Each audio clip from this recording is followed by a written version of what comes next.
નમસ્કાર, હું ગણપતભાઈ જોશી, રાધનપુર આમ આદમી પાર્ટી શહેર પ્રમુખ. આમ આદમી પાર્ટી જે લિસ્ટ જાહેર કર્યું છે, દરેક ઉમેદવારોને મારી શુભકામનાઓ. વિજય ભવ. વિસ્તારની અંદર તાલુકા અને જિલ્લા પંચાયતના જે બાકીના લિસ્ટ છે એ અમે ટૂંક સમયમાં જાહેર કરશું. રાધનપુર નગરપાલિકાનું વોર્ડ નંબર 2 નું પણ આમ આદમી પાર્ટીના તરફથી ઉમેદવાર જાહેર કરશું. વિસ્તારની અંદર અત્યારે ભાજપ કોંગ્રેસ કાંઈ પણ દેખાતી નથી. આમ આદમી પાર્ટી સતત ચાલે છે, લોકોના કોલ આવે છે. ભાજપ કોંગ્રેસના પણ જે લોકો છે એમના પણ કોલ આવે છે અને આ વિસ્તારની અંદર જે પડતર પ્રશ્નો છે એના માટે આમ આદમી પાર્ટી સતત અને સત્યથી લડશે અને આ વિસ્તારના પડતર પ્રશ્નો માટે હરહમેશ લડશે.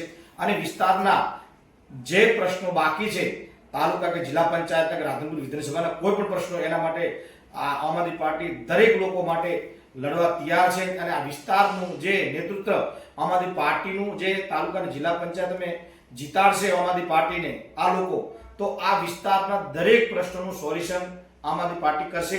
જેથી મારે દરેક લોકોને રાધનપુર વિધાનસભા અને તાલુકા અને જિલ્લા પંચાયતની જેટલી સીટો આવતી હોય એની મારી દરેક લોકોને મારી નમ્ર અપીલ છે કે એક મોકો આમ આદમી પાર્ટીને આપી અને એ મતદાન કરી અને આમ આદમી પાર્ટીને વિજય કરો, આમ આદમી પાર્ટીને જીતાડો. અને આ વિસ્તારના દરેક પ્રશ્નોની લડત માટે અને પ્રશ્નોને વાચા આપી અને દરેક પ્રશ્નોનો નિકાલ કરવા માટે આમ આદમી પાર્ટી તમાથી બંધાયેલી છે.